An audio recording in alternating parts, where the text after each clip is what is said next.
Could you give us some background information on the Sudan War? The current war, which first off is not a civil war, I think that's a very first important note, started on the 15th of April between the Sudanese Armed Forces, the SAF, and the Rapid Support Forces, the RSF. And it is actually just an escalation of previous conflicts and also of historical structures and processes that enabled them to conduct their business. And one important thing is, or I didn't mention, that it's not a civil war is because it's being waged between these two factions. The civil society had no choice in this, and civilians are actually just a casualty and completely disregarded, whether we're talking about the SAF, which is actually more closely linked to the government, and definitely not for the RSF, which has committing grave human rights abuses alongside committing genocide in Darfur. What is the international involvement in the war? When we're thinking about this conflict, it's between these two factions, but there is also foreign influence in it. So you have foreign flow of arms into the country, but also an influx of money. For the military is being supported by Saudi Arabia, but also by arms from Russia, through the Wagner Group, and the RSF is being supported through the United Arab Emirates, and also historically, or just as a result of processes like the Horn of Africa initiative, also called the Khartoum process.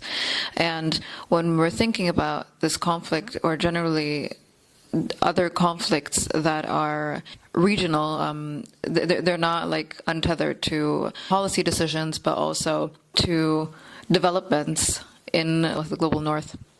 So, for example, if we're thinking about Sudan, the border externalization that happened through the EU is one of the things that actually strengthened the RSF.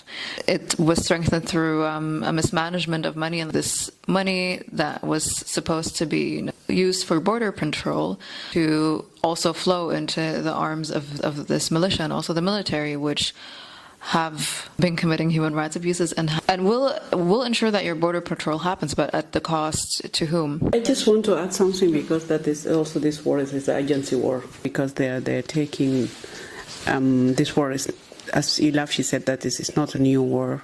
It's not started on the 15th of April, and it has also a long history of genocide happening in Darfur, genocide happening during the war again in Darfur, and it was made by purpose that they want to replacing people by other people, and that is also does not mentioned at all. And also the conflict has different lines, because in Sudan we have a conflict in 2013, that when the militia started to be known to us, that from the previous government was being funded also with money from outside, from the international community. You have UN mission was in Darfur for 17 years and nothing by being changed. What else needs to be considered when discussing the end of the war? So this war has also created another small rebel group. We have like the Janjaweed, and then we have different rebel group who are carrying the war, and now they join the military, and also they have this Islamic volunteers group who are joining now the military. And even if we get rid of the RSF and the war is stopped, we have a problem that is called gun. The weapons was being spread the whole country, everybody taking gun to fight against each other. That is also the dangerous part. We should highlight it. Is the conflict is not end by the war stopped only between the RSF and the military, but also we have different allies who are still supporting and for the continuation of the war. That is one of the things that will face it after this war stopped. How to collect all this weapon from the people, who has what kind of militia, because every day in Sudan we have a group starting up and standing up and said, we are the one who taking gun to fight for the right of the civilian, and no civilian was left in Sudan. They all running away, and it's very complicated dynamic inside Sudan. If you just want to analyze the war and the conflict, it have different layers of problems, and one problem cannot be solved by stopping just the war. We need to stop the war because we don't need more blood, but we need to strategize for what is coming after the war, how we can deal with things after the war stops. And that is where we, as Sudanese, we have started to debate and to discuss about it and try to see what we can do. Because it's happened when we had the revolutions. In 2019, people were so happy and we have the revolution, but we don't plan after the revolution what will happen and how we can secure our revolution. And this is why our revolution being stolen, and we're leading to coup, and for coup to now a conflict or war. Why is there so little coverage of the Sudan War in the international media? It's just testament to like a racist understanding, first of all, of humans, and like cementing these hierarchies of which areas of the world are also deserving of what. Even if you have a place which has been riddled by conflict for its entire existence, you know, which is not true for any place on earth, it would still like deserve the same amount of attention and of consideration and of like coverage as places that have maybe not known that. And in the case of Sudan, it's unfortunately like a mixture of results of racist media coverage, also a lack of interest or an isolation of the country for the last 30 years. Like the Inqaz regime has managed to isolate the country like socially, politically, economically.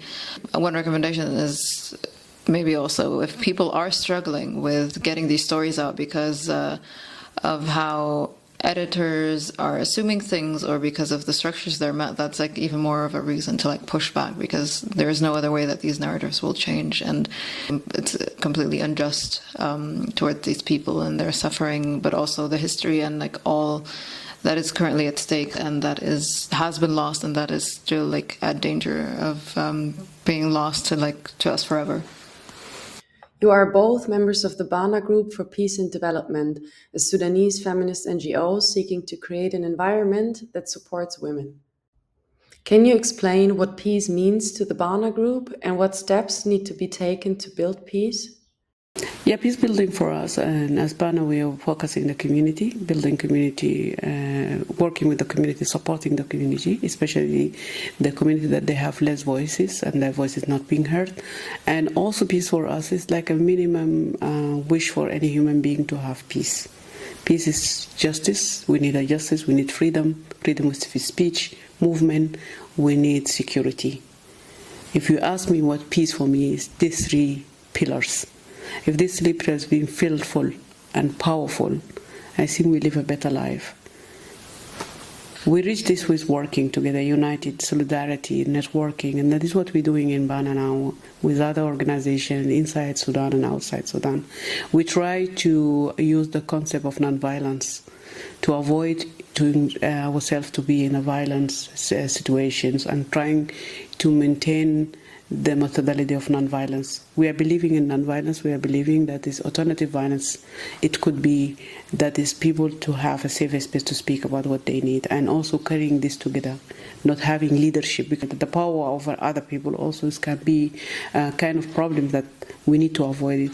Nonviolence is our message. Nonviolence is our story that we are taking and carrying together and uniting ourselves and raising our voice together. Never matter where we are. We're trying to do that, and that is the round agreement in Bana, that nonviolence, peace, and justice. What does being a feminist organization mean to you? How does feminism inform your work at Bana? In Bana, we translate to our language. Feminist organization is the group of women who are really empowering each other. Feminist is a space for women to lift their emotion, to have a safer space, friendly space. Feminist is a concept of loving each other, supporting each other. And this is help a lot to understand who we are, and we try to every day by day we learn a lot from each other.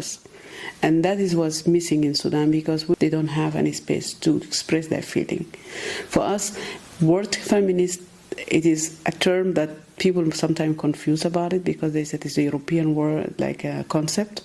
But for us, we have defined that according to our needs, according to our culture. We're not following the European one. We try to learn and to compare also sometimes some stuff, but we're not affiliated completely to that. I'm a feminist because I feel like I need to have space for myself. I need to have my inner peace to be in place. It's easy for me to work with women. It's easy as a feminist group to work together to achieve our peace, and non-violence was our method. How does the Bana Group practice diversity? As I mentioned before, yes, we were not focusing on centralizations of the work in center, trying to distribute equally the needs and the right of what people they can gain from any kind of knowledge, because those people was being forgotten completely, and also they have been far away from any kind of political decision participation, and especially women I'm talking. This is why we are shifting, that we are not registering our Bana Group in the capitals. We try to register in the rural area, that there's more people they can be involved. And it was a big achieve, because most of the decision in Sudan, if you're familiar about organization, they come from the center. And people from villages or other area that they cannot have access to the center, they forget them completely. And sometimes also they involve them just because of number, for quota or for political thing, then they bring them as like a show. In Bana, we started to make it other way around. Those people have to lead. Those people have to have voices. Those people have to have decision, and decision cannot come from this center. They have to make decision together. It's a participation decision, it's consensus decisions, and also raising our voices together. We are not framing any kind of work without going back to them and ask for the needs, and they have to participate in implementing any kind of work. We are not focusing that you have a master's degree or you have a bachelor degree. We have people, they still in university. There are people, they never being in the education system, but they have a knowledge, they have experience.